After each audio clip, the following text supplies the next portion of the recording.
O Ateliê é um podcast documental sobre um grupo de artistas que em 2022 decide denunciar uma escola de artes. O relato dessas 3 pessoas que buscaram a polícia é ecoado por dezenas de outras que foram ligadas à escola. Essa reportagem procurou ouvir todas as pessoas envolvidas. A denúncia ainda está em curso e até o momento da publicação desse episódio não houve uma condenação. Essa série tem descrição de violência física e sexual e também de abusos. Esse episódio de O Ateliê tem o apoio de NordVPN. VPN, a gente já sabe, é aquela ferramenta para conectar a internet como se a gente estivesse em outro país, trocando a localização virtual com um clique. E eu já sabia que a NordVPN servia para assistir streaming de séries e filmes que ainda não foram lançados no Brasil. O que eu não sabia era que usar NordVPN protegeria também minha privacidade online, todos os detalhes do meu cartão de crédito, minhas senhas e minhas informações pessoais. E também as entrevistas que eu fiz para esse podcast. Agora, eu sei disso e uso o NordVPN, inclusive no meu celular. A NordVPN oferece para os ouvintes de O Ateliê um desconto especial para que você também se proteja. Para acessar esse desconto exclusivo, é só clicar no link nordvpn.com/oateliê. E você também vai ter um bônus de presente. Se NordVPN não funcionar para você também, tá tudo bem. Você pode pedir um reembolso em até 30 dias depois de começar a usar. O link é nordvpn.com/oateliê. Nord é NORDVPN. O link também está na descrição desse episódio. Quer ouvir agora todos os episódios de O Ateliê que vão ser publicados nesse mês? É só apoiar o podcast por R$ 9,90 mensais. Os assinantes podem ouvir todos os episódios de fevereiro na primeira quarta-feira. Assinar é simples, leva menos de 1 minuto e custa menos de R$10. O link para se tornar um apoiador ou uma apoiadora está no texto de descrição desse episódio. É só clicar lá. No dia 26 de setembro de 2022, São Paulo amanheceu fantasiada de Londres. Parece que o sol nunca se levantou nessa segunda-feira. O céu está cinza, o termômetro marca 14 graus e uma garoa parece costurar as nuvens lá em cima à terra, aqui embaixo. Mirella pensa que está atrasada. São 9h15 da manhã quando a gente se tromba no elevador. Ela estava saindo do seu apartamento e nós estávamos chegando. Bom dia. Eu sabia. Tudo bom? Tudo bem. Ela veste uma calça jeans justa, regata e um casaco enorme desses de nylon preenchidos com espuma. Eu não dormi. Você tá... Eu enfiei tudo no bolso e vim, assim. Nem peguei bolsa. Aí não achei minha RG, eu trouxe meu passaporte no bolso. É a roupa que ela vai usar na viagem. Ela tá prestes a ir para Londres, onde vai preparar sua primeira exposição solo. Vai passar meses fora do país. Mas, a menos de uma semana de partir, chegou a hora de começar outra jornada. Meses depois de decidir denunciar o Ateliê do Centro, chegou o dia de Mirella e outras 2 mulheres fazerem o relato do que viveram lá dentro para a polícia. Essa jornada vai durar um dia inteiro. Chegou o grande dia pelo qual ela tanto esperou, e ele vai ser um dia grande, maior do que o esperado. Eu sou Chico Felitti e esse é O Ateliê, um podcast que documenta as denúncias feitas por ex-integrantes de uma seita, jovens que estudaram arte em um lugar chamado Ateliê do Centro, no coração de São Paulo.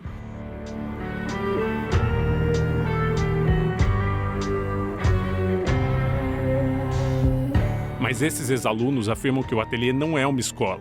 É uma seita comandada por Rubens Espírito Santo, um artista de 50 e poucos anos que exige ser chamado de mestre, que achaca dinheiro dos seus discípulos e que comete abusos físicos e sexuais contra todas as pessoas que passam por suas aulas. Pela primeira vez em 25 anos, ex-discípulas procuram a polícia e a justiça para denunciar os crimes que afirmam ter vivido lá dentro.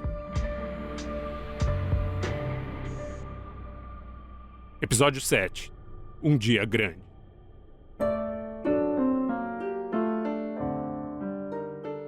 Mirella sai do prédio onde mora. Quando cruza a garagem, deixa com o porteiro um molho de chaves do tamanho de um punho. Vou deixar aqui, tá?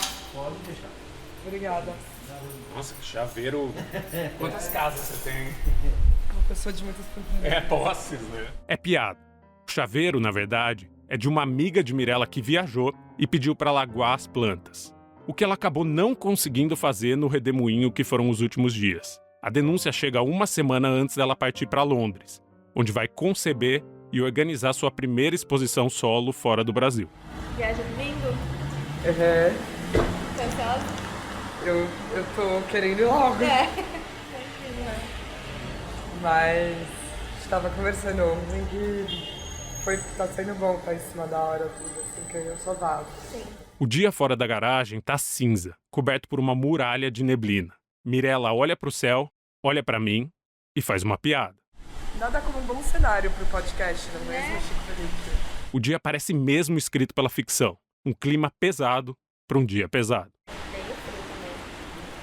E aqui que tá fazendo esses frios europeus? Nossa. Olha a roupa dele, ele não tem frio. Eu sou muito calorento. Mirella está virada. Não conseguiu dormir. Passou mal do estômago e o sono jamais veio. Aí, sabe o que eu fui fazer essa noite? De madrugada, chiver de vingança. Boa. Por causa do... É, Ela foi ver o filme que um outro ex-discípulo comparou com a escola. V é o justiceiro anarquista que luta contra um sistema opressor. Ela nunca tinha visto o longa inteiro. mas às vezes é legal se sentir no personagem. Aí você fica com humor. Qualquer coisa pra esvaziar isso que você falou que não acho que precisa e serve, sabe? São 9h17 da manhã. Ela queria ter saído de casa às 9 em ponto, porque combinou com os advogados e com as outras denunciantes de entrar na delegacia às 10. E nunca se sabe como vai estar o trânsito de São Paulo. Ah, nós vamos de Uber? A gente vai porque eu achei melhor não dirigir com a minha noite não dormida. Mirella pede um cigarro enquanto a gente espera o carro. Ah, você tá com light aí? Vou pegar, tá uma merda. Pega aqui. E eu peço o carro no aplicativo. Rua Vieira Ravasco, 26, Cambuci. É o endereço da Casa da Mulher Brasileira, um prédio que abriga uma delegacia de defesa da mulher, um escritório do Ministério Público para atuar no nome das vítimas em ações penais de crimes e de violência, uma repartição da Defensoria Pública para orientar as vítimas sobre seus direitos e um tribunal de justiça ali mesmo para julgar os casos que chegam. Além de todos esses órgãos, o prédio tem um alojamento de acolhimento provisório, um dormitório com beliches de metal onde mulheres podem dormir por alguns dias, se não tiverem mais uma casa para onde voltar. O carro chega em menos de 5 minutos. Opa, tudo bem, amigo? Tudo bem, e diga. você? Tranquilo. A gente tá gravando tudo aí. Tá. O aplicativo de trânsito estima que vai demorar menos de meia hora para ir de Genópolis até o bairro do Cambuci. Ou seja, Mirella não tá atrasada. Na verdade, ela tá adiantada. Tá marcando que chega que horas, moço? Tem. 9h52. Ótimo. No caminho, ela joga a conversa fora com o motorista. Fala do único assunto possível no Brasil de 2022. Ai, porque não tá é a gasolina. Por causa das eleições. Exato. Do nada dá pra baixar o preço. E geralmente as promessas é que quando você baixa a gasolina, tudo baixa. Não, Baixa, imagina. Agora vai demorar mais uns 3 anos para chegar no leite. Não baixou nada. Tudo mentira. Faltando 10 minutos para as 10, a gente chega. Chegamos? Obrigado, amigo. Chegamos. Obrigada, chegamos. Bom trabalho, bom dia. Pra vocês também. Valeu, moço. Tchau. Eu penso que a gente tá no lugar errado, mas uma placa confirma. É ali a Casa da Mulher Brasileira. É que o prédio parece mais um ginásio esportivo do que uma delegacia. É um galpão gigante com curvas de metal colorido. O maior do quarteirão. Tudo pintadinho, Não é né? uma delegacia, Eu tava esperando exato. um lugar cinza. Eu também. Eu também. E quadrado, ele não é quadrado, exatamente. Como o advogado e as ex-colegas ainda não chegaram, Mirella atravessa a rua e se protege da chuva em uma garagem que vende açaí. O horário escolhido não é um acaso. Tem um motivo para elas estarem ali às 10 horas da manhã. Eu conversei com o foi que, vamos às 10 da manhã na segunda, mas se demorar não tem chance de trocar o expediente, algo assim. Porque se a gente volta às 3 da tarde, pode ser que dure 2, 3 dias. Mas ele falou que pode demorar? Eu não sei, eu quero estar em casa meio-dia.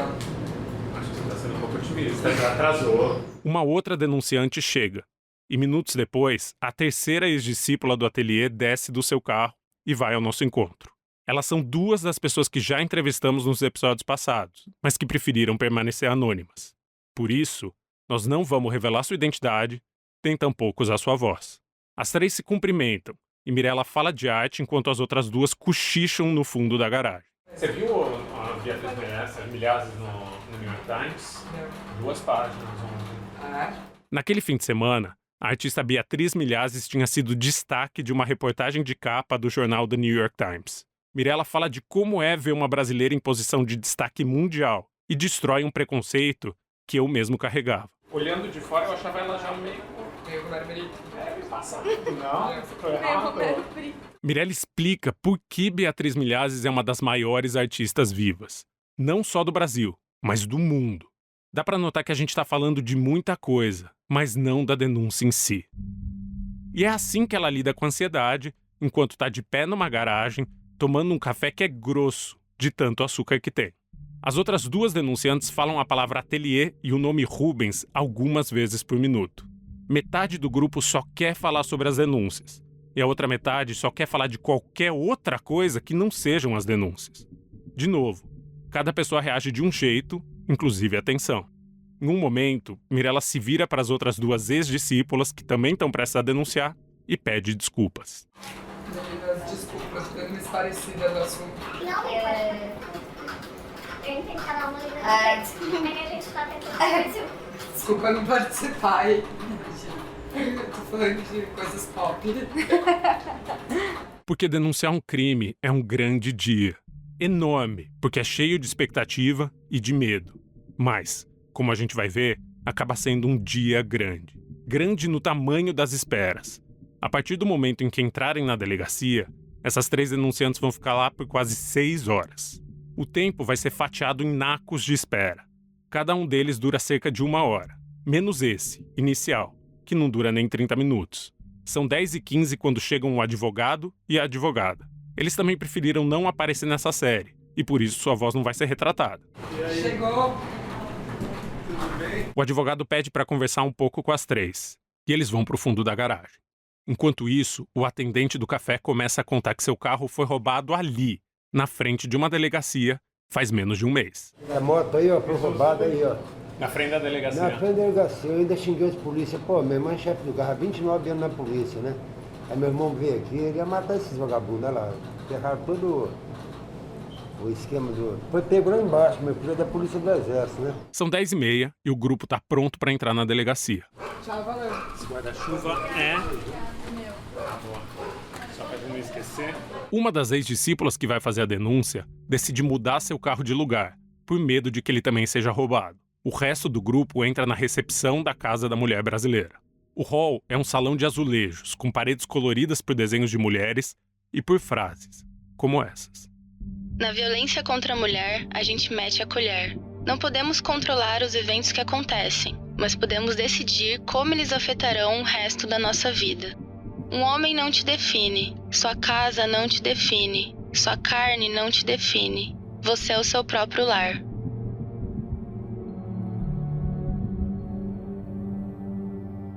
Além das frases pintadas, as paredes também são cheias de cartazes e avisos.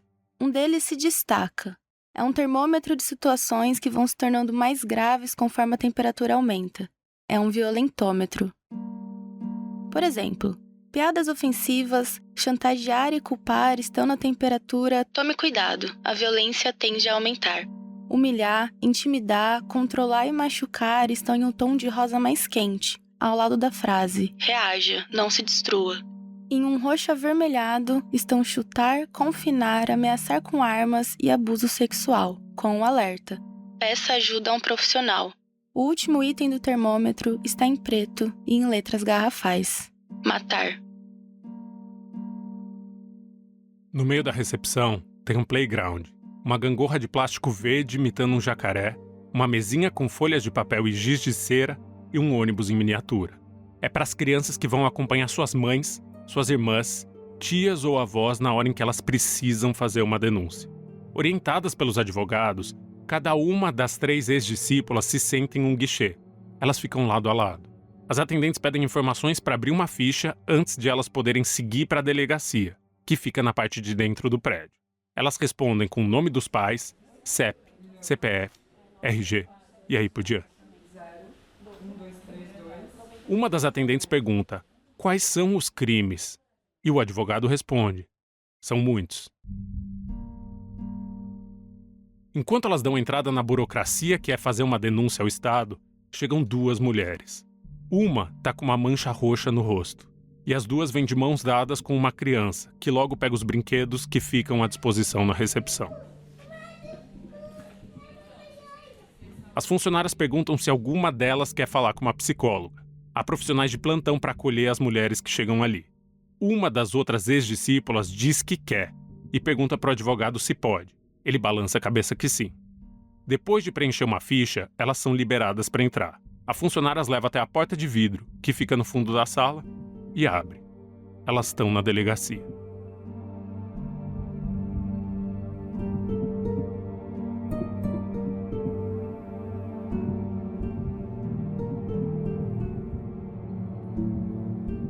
A Casa da Mulher Brasileira parece um colégio. Não só porque é um prédio inteiro de azulejos construído ao redor de um jardim, mas também porque tem brinquedos por todos os lados.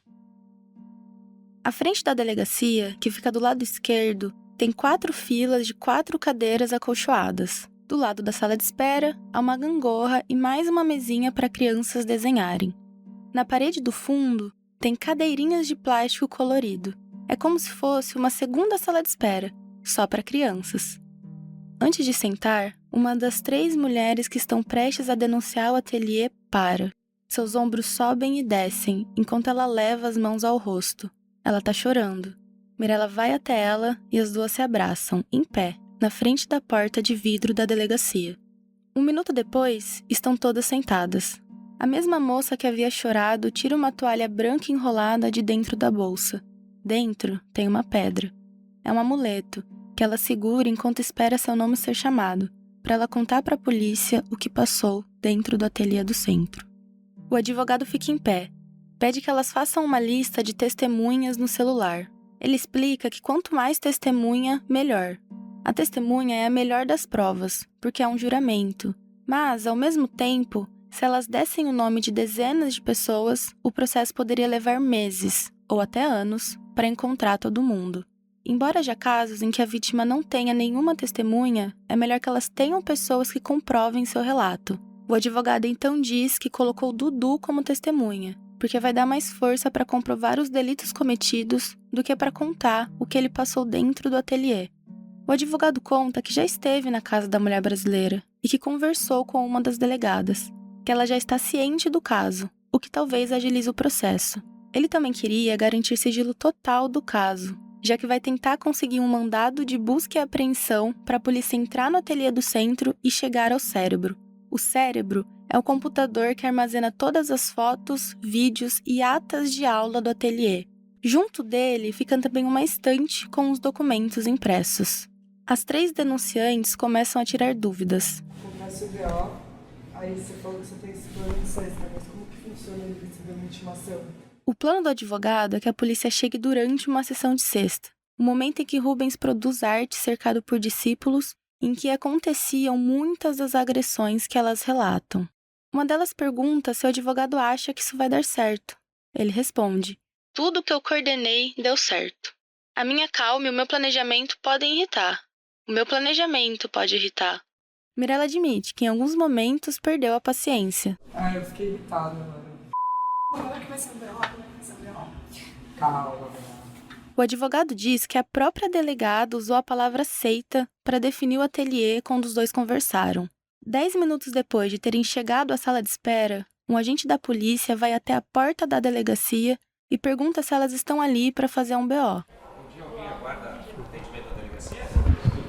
O advogado vai até o policial. Começa a contar que já conversou com a delegada, mas o policial parece não ter sido informado. Não foi dado ciência, então. Mirella, enquanto isso, olha para trás. Se fixa nas cadeirinhas de plástico colorido que ficam no fundo da sala. E aí, eu acho interessante que a gente sempre as cadeirinhas. A criança não sabe o que está acontecendo. Sim. A gente pira aí nessas cadeirinhas. Mas uma linda pintura. Ela olha e parece ter uma ideia. Olha essa pintura. Imagina uma pintura assim. Enquanto isso, o policial conversa com o advogado. O advogado conta uma versão resumida das denúncias que as 3 estão ali para fazer. Entraram em uma escola de arte e afirmam que sofreram abusos físicos, exploração financeira e assédio sexual durante anos. Isso ocorre dentro do local onde é ministrado o curso. Onde é esse local? Mirella olha pra frente e responde. Oitas pessoas. 91. Onde é? Centro da cidade, República. O policial olha para as cadeiras da sala de espera e pergunta. Vocês três? Sim. Tá certo. Tá. O senhor vai figurar como advogado? Não. Tá certo. Bom, eu vou precisar dos dados do documento, né? Todo mundo já deu entrada lá, mas não pegaram não. É uma mera formalidade. Elas vão ter de preencher uma nova ficha com todos os seus dados. E, além de repetir o que contaram na recepção, vão ter de passar as informações que têm do homem que acusam. Todos os dados de Rubens Espírito Santo. E temos os dados de identificação dessa pessoa? Eu tenho CPF, eu tenho nome. Mirella passa as informações, que já tinha separadas no seu celular, e vai ao banheiro.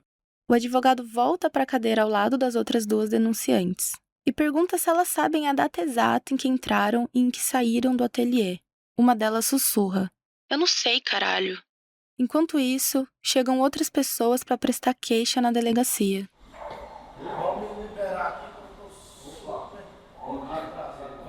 Depois de meia hora esperando, uma agente chama a primeira delas para depor. A outra ex-discípula começa a conversar comigo. Conta que tem uma relação muito conflituosa com o podcast. Ela diz: tem horas que eu quero muito ouvir o que vai sair, mas tem horas que eu quero correr. Minha tendência é sempre correr. Ela termina. Mirella volta do banheiro e entra na delegacia para começar a preencher o novo formulário.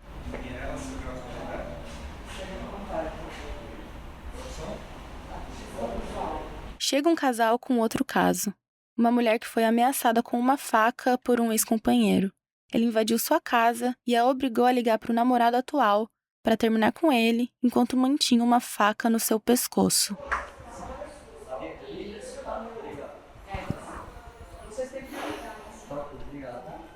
Mirella, enquanto isso, responde as perguntas da polícia. Terminou o colégio. Ele seria professor lá também? Sim, professor e dono. Depois de responder a 20 perguntas, chega uma em que ela hesita. Saberiam o endereço residencial dele? Sim. Qual seria? Praça da República. Um segundo, por favor. O policial termina a ficha e entrega uma cópia para ela. Diz que em breve ela será chamada por um escrivão para depor e contar a sua história. Esse já é seu, né? Esse você, né? Tá certo, só aguarda lá então. Mirella volta para a sala de espera. Meu, tem muito brinquedo aqui. É isso que mais me impressionou, sabia? Você quer? Não. Ela trouxe algo do banheiro. Agora está com uma ficha policial em uma mão e um objeto na outra. Um quadrado branco e macio. É um absorvente. Ela diz que ficou impressionada que havia absorventes de graça no banheiro. Mirella coloca o absorvente no colo e abaixa a cabeça. Enquanto espera para denunciar, ela saca um estojo cheio de canetas. Ela saca uma caneta rosa, depois uma azul, em seguida uma verde, e começa a desenhar. Depois de alguns minutos, Mirella levanta o absorvente. Ela criou nele a imagem das cadeiras infantis de plástico que ficam num canto de uma delegacia criada para atender mulheres vítimas de violência. Ela termina o desenho e o assina. Mostra o trabalho pronto para as outras mulheres que estão com ela. E então, fica em silêncio.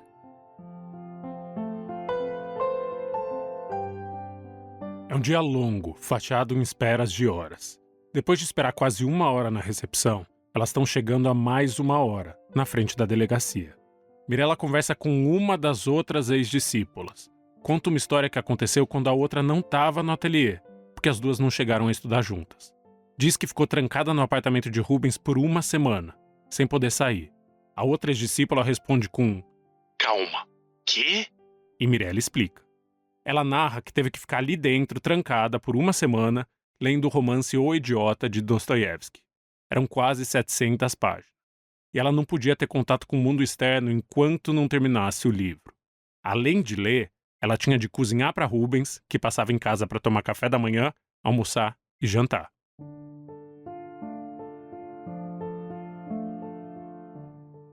Ela conta a história e então se levanta para fumar. Vai até um outro playground que fica no pátio da casa da mulher brasileira. e acende um cigarro. Um funcionário vem avisar que ali dentro não se fuma. Ah, não pode? Desculpa. Ai, perdão. Só lá fora, não. Você falou aquela outra. Ai, tá bom, desculpa. Ela apaga o cigarro e volta a se sentar na sala de espera. E começa a pensar sobre o que mudou nos últimos meses, desde que ela decidiu buscar a polícia até o momento em que está esperando para ser ouvida. Há meses atrás eu não conseguiria estar aqui sentada. Denunciei. Tá, denunciei, mas como?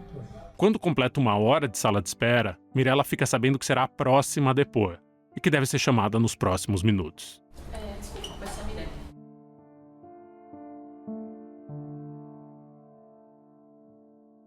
Mirella entra sozinha pelo corredor da delegacia. Um escrivão está esperando em uma sala, atrás de um computador. Ele digita tudo o que ela fala. Vamos por aquela parte de quando começou a fazer o curso. Tá. Tá. Você é formada? Sou formada, superior completo. Em quê? Sou formada em cinema. Uhum. Me formei em 2014. Em 2016, em junho de 2016, eu entrei no curso Resolvo, no ateliê do centro. O advogado ajuda a narrar os fatos. Ela já tinha dado uma série de entrevistas e ele tinha separado os trechos que tipificavam crimes.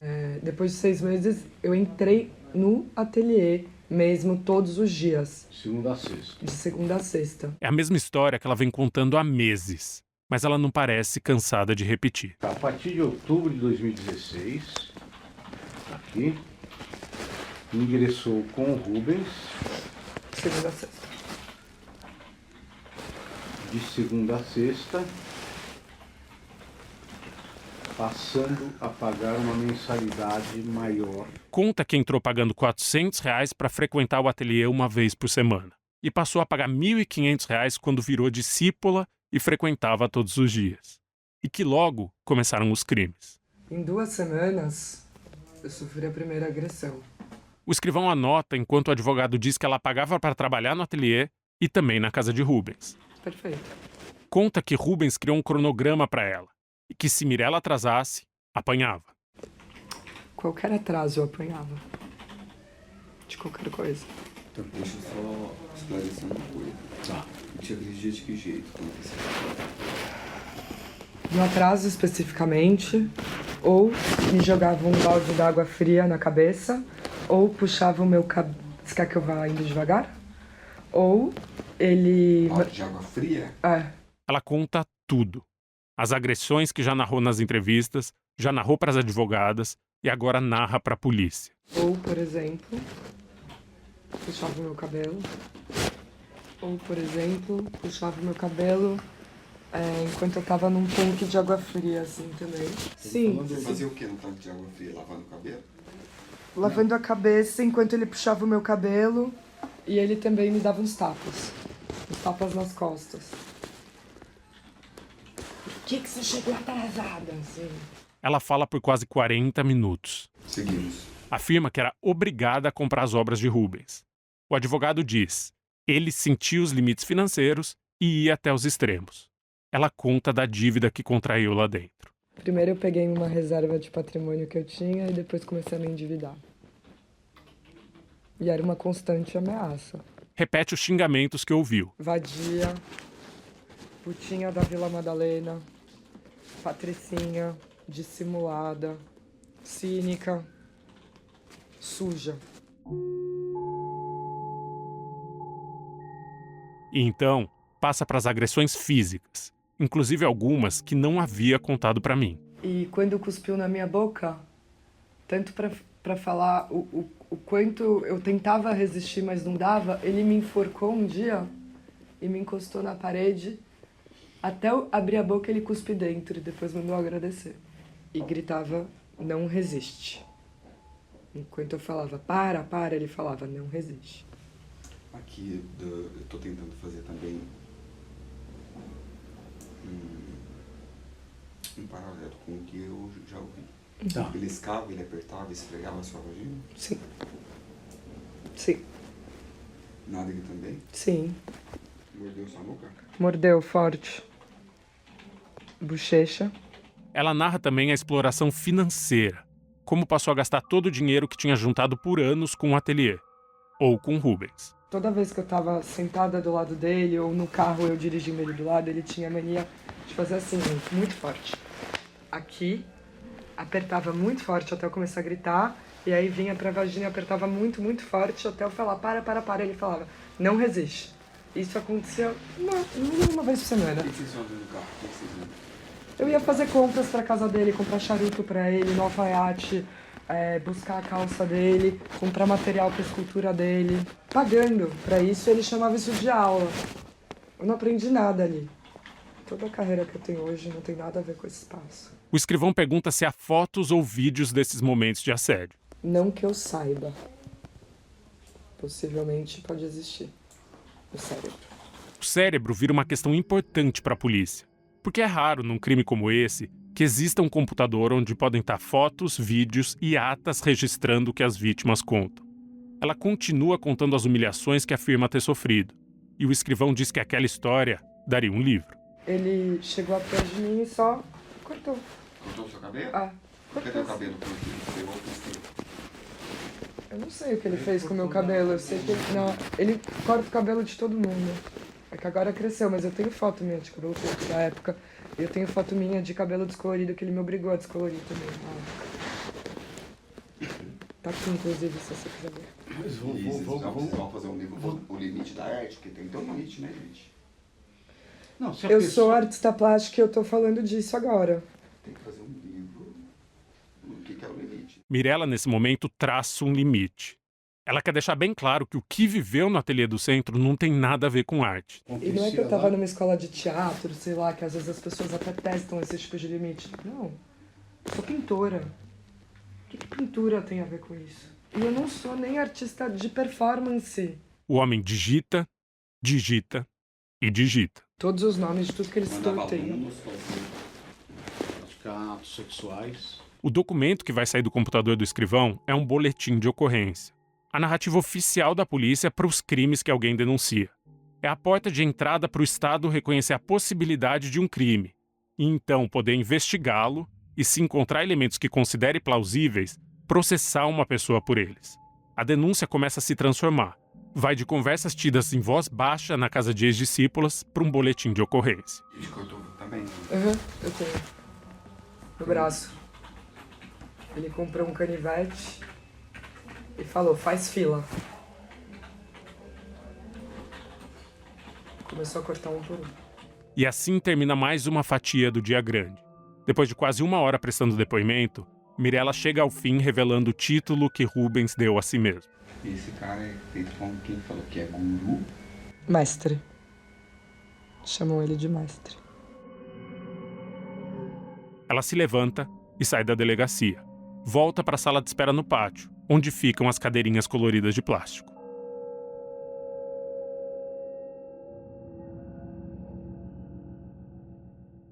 Nos 50 e poucos minutos que ela ficou dentro da delegacia, as 2 outras depoentes foram até uma padaria ali perto. Já é quase 1 da tarde e ninguém almoçou. Eu vou junto e pego um lanche para Mirella, que deve estar com fome. Eu trouxe Ruffles, pão de queijo, croissant, água. Nossa, Eu não lembrava se você tomava refrigerante ou não. muita coisa pra contar. Uma das outras 2 denunciantes abraça a Mirella e pergunta o que ela sentiu quando estava lá dentro. Ela diz: "Eu estava muito concentrada, então eu ainda não sei o que eu senti." E a outra responde: "Eu tive vergonha. Muita vergonha." Mirella parece ter obstinação, não vergonha. Ai, tá bom, de novo, vamos lá. Que é muito o título da exposição, né? Tá bom, é pra repetir? Vou repetir. Quantas vezes eu vou ter que repetir? Vamos repetir. Ela fuma um cigarro. Depois, come o lanche que trouxemos da padaria. Então, se senta de novo na sala de espera. Agora, ela aguarda pelo boletim de ocorrência com a narrativa dos crimes que ela afirma ter vivido dentro do ateliê. Já são 2 da tarde quando um gato aparece, vindo do jardim. E outras mulheres, que estão ali com crianças, começam a brincar com o bichano. Você é um gato ou você é um cachorro? É um gato. É um gato. É um gato com o olho vermelho e o outro preto. Ele tem 2 cores de olho, sabia? Depois de outra fatia de quase 1 hora, o advogado chega de dentro da delegacia com uma folha de papel. É um ofício de 1 página. No cabeçalho, está escrito Termo de Declarações, e no canto superior direito está o símbolo da Polícia Civil do Estado de São Paulo e o número do boletim de ocorrência. É a versão que o Estado deu para a narrativa de Mirella, e agora ela precisa conferir se todas as informações batem. Então, ela começa a ler em voz baixa o registro dos crimes de que ela mesma afirma ter sido vítima.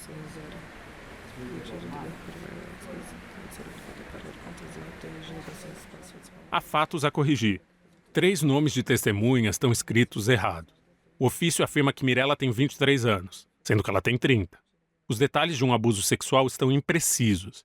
Mirella anota nas margens do papel o que encontra para corrigir. E então, entrega o ofício de volta para o advogado.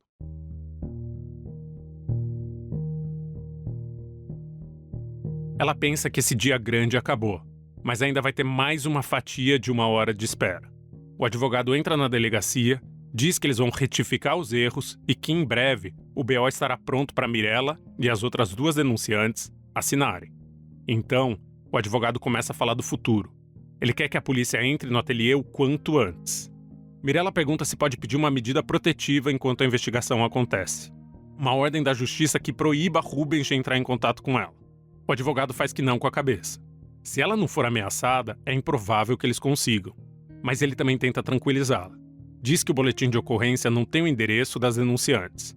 Ou seja, mesmo que o mestre do ateliê queira vir atrás delas, não vai saber onde moram. Qualquer tipo de ameaça, vocês têm de me informar, diz o advogado para as 3 mulheres. No curso do processo, ele terá de ser julgado e condenado. São quase 4 horas da tarde. Depois de mais de 1 hora de espera, chega o boletim de ocorrência corrigido. Mirella assina e as outras 2 mulheres assinam os seus. São quase 4 da tarde quando ela respira aliviada. Mas o que ela não sabe é que no mesmo dia, ela teria de repetir sua história. Mais uma vez.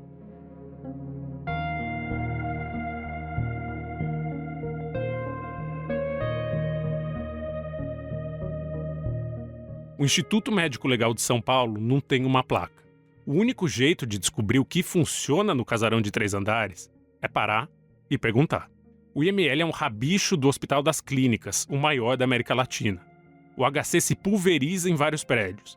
Tem o Instituto do Coração, o Instituto do Câncer e o Instituto de Doenças Tropicais.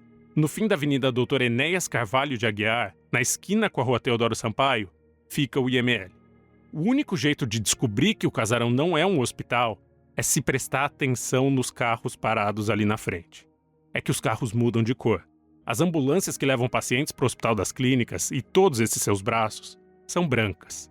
Se muito, elas têm uma cruz vermelha pintada.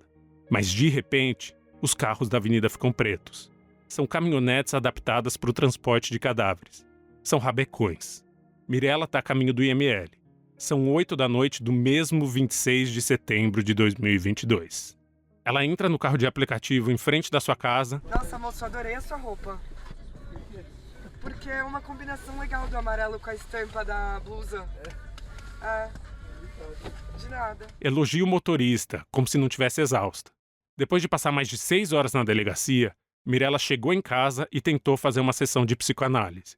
Não conseguiu. Falou com a sua terapeuta por 10 minutos e pediu para continuar a sessão em outro dia. Mas ela não ficou em silêncio. Depois de cancelar a análise, ela conversou por 1 hora com uma discípula que acaba de sair do ateliê. Ela falou, cara, conta comigo e da minha boca isso não vai sair. Eu falei, olha, se vai sair ou não, eu não sei. Mas eu tomei o risco de te contar que eu abri esse BO porque eu gostaria de saber se eu estivesse no seu lugar. No dia em que ela passou mais de 6 horas remoendo as violências que viveu, ela ainda se abriu para ouvir uma pessoa que acaba de sair da seita. Você está vivendo um baque agora? Em poucas semanas você pode viver um segundo baque que pode não ser legal. Então foi uma coisa mais sororidade, assim. Mesmo que ela não esteja avançada em termos conscientes. Mirella conhece essa ex-discípula há anos. Por isso, contou que tinha passado o dia na delegacia, que tinha aberto um boletim de ocorrência contra Rubens, acompanhada por outras 2 ex-discípulas. Tem uma parte bonita, assim, que ela fala, nossa, mas parabéns por estar sendo muito forte. Eu falei, eu tô muito fraca, eu tô muito cansada, mas eu não vou entrar no papo de estar cansada, eu tô fazendo o que eu preciso fazer, eu tô fraca, eu tô exausta, tô indo viajar, mas eu tenho que fazer isso. Eu não tô forte, papo de forte, sabe? Da galera, isso é muito forte. Nesse momento, a discípula que acaba de romper com o ateliê chorou. O carro vai se aproximando do IML. Passa pelo Instituto do Coração, pelo Instituto de Doenças Tropicais e pelo prédio central do Hospital das Clínicas. Ela falou: há um tempo eu comecei a sacar que o ateliê é um jogo cênico, que lá é um grande teatro. É como se eu tivesse descido do palco e começasse a ver aquilo um pouco de fora. E eu achei isso interessante, assim.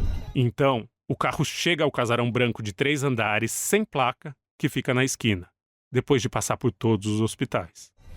É aqui a entrada, na esquina mesmo. Isso, exato. Obrigado, amigo. Boa noite, bom trabalho.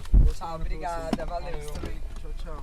Um homem alto e careca está na frente de um portão de metal fechado, em frente ao casarão do IML. Mirella entra. Licença. O que seria? Atravessa o estacionamento de paralelepípedos e vai até uma casa de 3 andares que fica em um dos cantos do terreno. Sobe uma rampa e entra em uma recepção que parece a de um hospital, com fileiras de cadeiras e um sinal luminoso que chama quem espera por um número. Boa noite. Oi, com licença. Tudo bem? Hoje eu fiz uma denúncia na polícia, pediram para eu fazer um exame e apresentar esse papel.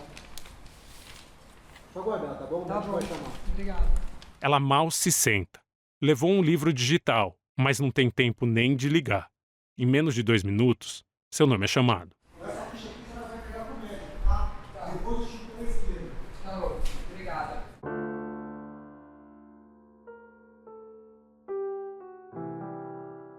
Enquanto Mirella está nos fundos do prédio, eu e a Bia notamos um movimento no pátio do IML. E a gente sai. Estamos encostados no que parece ser um rabecão quando o porteiro pede que a gente se afaste. Pessoal, vem pra cá que nós saímos presos aqui. Vem pra cá, por favor. O carro preto não é um veículo mortuário. É uma viatura da polícia militar. Saem de dentro dela 3 homens que estavam algemados uns aos outros no porta-malas. E do banco de trás, sai uma mulher com as 2 mãos presas nas costas por uma algema. Só aguarda um minuto aqui, deixa os francos sair dali e depois você encosta lá. Deixa os frangos sair primeiro ali. Frango é uma gíria para preso. Essas pessoas acabaram de ser apreendidas e precisam passar pelo IML para ter um registro de que o Estado preservou sua integridade física, que eles não sofreram violência policial. Quando veio com os frangos assim, é os presos aqui. Então você tá encostado ali que temos presos ali, tem uma mina mamalanda ali e 3 caras. Os presos entram no mesmo prédio onde está a Mirella, mas vão para uma outra sala, no fundo do corredor. O porteiro do IML começa a explicar pra gente que o prédio é famoso. Aqui que vocês veem pela televisão, é aqui. É suspeito. É que todo mundo aqui é os famosos aqui. Não tem mais placa, a gente tirou. Só deixou aquela placa que tem ali só ML aqui. Pô, antigamente tinha placa aqui ML, como é por referência. Aí tirou ela, então. Ele conta que tiraram a placa de identificação da entrada do prédio numa tentativa de diminuir o número de curiosos que ficam ali na frente quando alguém famoso morre em situação suspeita. 8 minutos depois de entrar, Mirella sai. Passa pela recepção do IML e recebe um ofício que tem de levar até a delegacia da mulher. Posso querer pegar? Tá bom, eu entrego isso na delegacia. Tá certo. Valeu. Ela vai até o pátio do prédio. O porteiro começa a conversar com ela. Fez? Já, obrigada. Sim, coisa rápida. Nossa, foi super rápido. Aqui não pode demorar muito, não. Nossa, eu fiquei impressionada. Ela conta que o exame foi respeitoso e rápido. E mostra trechos da gravação de som que fez com o meu smartwatch. O que aconteceu com você? Desculpa, eu não sei o que ele escreveu ali, então eu posso contar de forma um pouco labiríntica. Fiz parte de uma escola de arte, supostamente de arte, no qual um dia, então eu sofri uma série de abusos lá. Aí um dia esse professor, a gente estava numa fila de almoço, pediu pra gente fazer uma fila, ele tinha comprado um canivete novo e ele marcou uma cruz em cada um. No meu caso, eu só fiquei com uma cicatriz, isso aconteceu em 2018, uma cicatriz da horizontal da cruz, e me pediram, após o BO que eu fiz hoje na polícia, me pediram pra ver isso aqui. Ela tira o casaco e mostra o seu braço pro perito. Isso aqui é marca de nascimento, essa horizontal é a marca que ele fez. Ele mede a cicatriz. e fotografa a pele marcada para gerar um documento que vai fazer parte da investigação. E ela está liberada. Foram menos de 15 minutos entre chegar, fazer o cadastro e ter sua cicatriz no braço fotografada. Não são nem 10 da noite e ela já está livre. A fatia de tempo dessa burocracia foi a mais fina do dia. Hoje é segunda-feira, você teve sorte que hoje aqui, se não ia ter, aguentar muito tempo. Toda vez que alguém é preso, eles têm que passar por aqui. Todos. Entendi. Todo corpo de delito. E é sempre aqui. Tudo aqui aceitar, à noite. E Aqui de é dia? só à noite. De dia vai para os outros ML mais próximos. Mirella e Bia conversam com o porteiro, o mesmo homem careca que nos recebeu na entrada. Seu ânimo contrasta com a atmosfera do lugar. Aqui tô com 3 anos, 4. Em São José dos Campos tô com 17. Eu trabalho em São José dos Campos. Então você trabalha há muito tempo. Ele olha para a mulher e diz achar injusto que ela esteja ali, junto com pessoas acusadas de crimes. Aqui quando tem os presos folgados, tem o corrolão no fundo lá, aí toma uns tapas pra ficar quieto, aí o médico já libera rápido. Uma mulher passando no ML é sacanagem, né, velho? Ia ter um médico na delegacia, né? Se fosse nos Estados Boa Unidos. pergunta, tinha, né? viu? Mas não Bela faz. questão. É, já não sabe, faz né? mais isso. Se fosse nos Estados Unidos seria diferente. É, lá faz tudo lá na hora lá. Nos Estados Unidos, o exame de corpo de delito é feito na delegacia. É na própria delegacia. Eu Lá tem médico. achei que hoje, durante o meu depoimento, ia rolar o exame de delito lá mesmo. O carro do aplicativo chega. Boa sorte. Obrigado, gente. Boa noite, bom trabalho. Depois de meses aguardando pelo momento certo para denunciar os crimes que afirma ter sido vítima, a denúncia está feita. Foi um dia grande. 12 horas de prédios públicos e fatias grossas de espera. Ela só precisa mandar o exame de corpo de delito para a mesma delegacia onde registrou o boletim de ocorrência e a investigação deve começar. Em poucas horas, Mirella vai pegar um avião e ficar meses longe do Brasil, a milhares de quilômetros da polícia que vai começar a investigar os crimes que ela narrou e que agora estão nas mãos do Estado.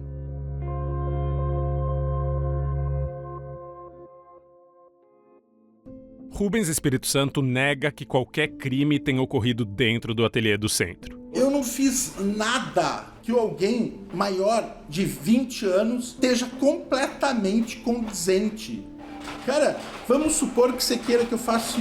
Eu proponho para você agora, ô Chico, posso colocar 5 brincos no seu ouvido? É crime isso? Se você permitir?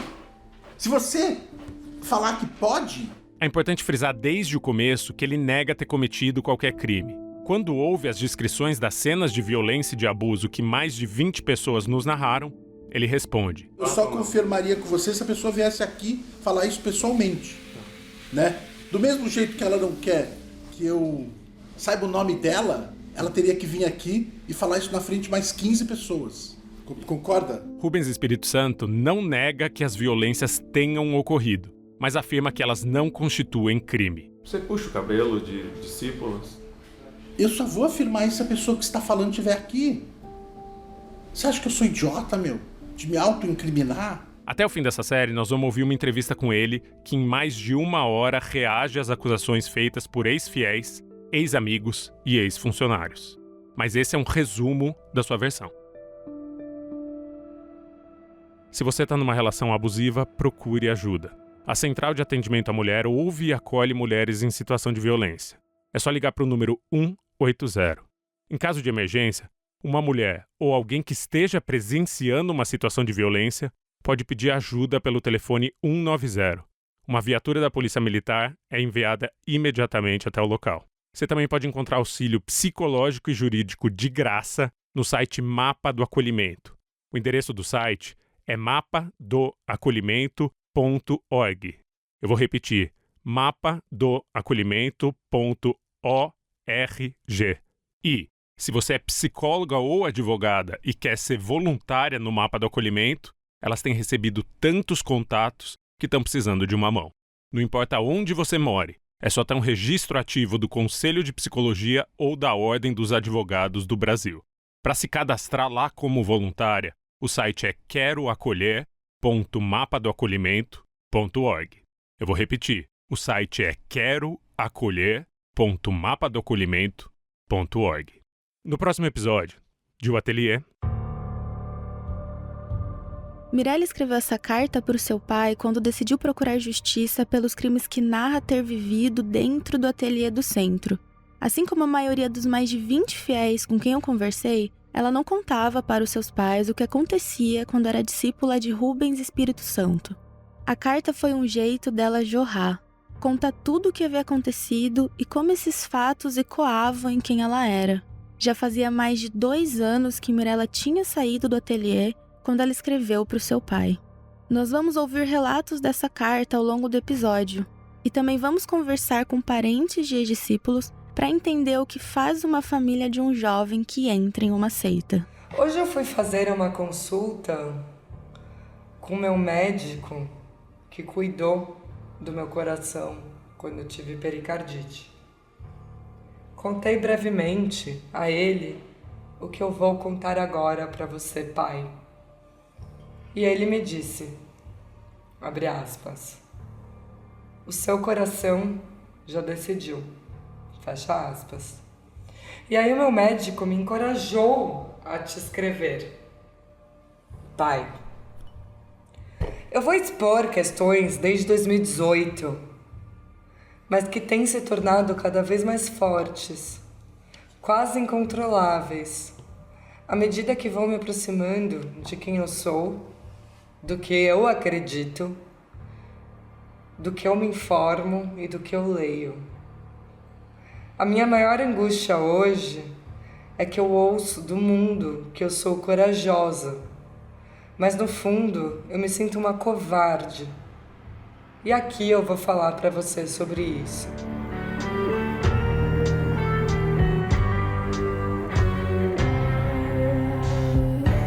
O Ateliê é um podcast da Pachorra Felite, áudios, livros e filmes. Eu sou Chico Felite, criador, roteirista e apresentador. Eu sou Beatriz Trevisan, produtora e apresentadora. A produção executiva é de Renan Bianco e a Maria Leite também produziu esse episódio. A edição e a direção de som são do Luan Alencar. A trilha sonora é de Vitor Oliveira. Pedro Fida é consultor jurídico e também responsável pelos Business Affairs. A arte de capa é de Catarina Pignato, sobre tela de Mirella Cabral. A gerência dos canais do podcast é de Domênica Mendes. O Eduardo Giuntini Martini também prestou consultoria jurídica. As narrações foram gravadas na agência de podcasts em São Paulo. Próximo episódio vai ao ar na quarta-feira que vem. Nesse meio tempo, eu posso pedir que você siga o podcast na sua plataforma predileta. E se achar merecedor, dê uma nota pra gente.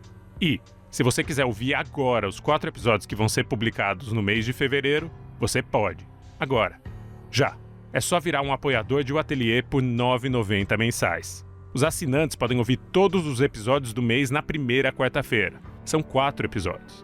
Apoiadores também podem participar de 2 conversas com a equipe por mês e terão acesso a episódios extras depois que essa série terminar. Assinar é simples, rápido e custa menos de R$10. O link para se tornar um apoiador ou apoiadora está na descrição desse episódio. É só clicar lá. Uma investigação dessas exige tempo e exige recursos. E é por isso que a gente agradece seu apoio. Obrigado e até breve.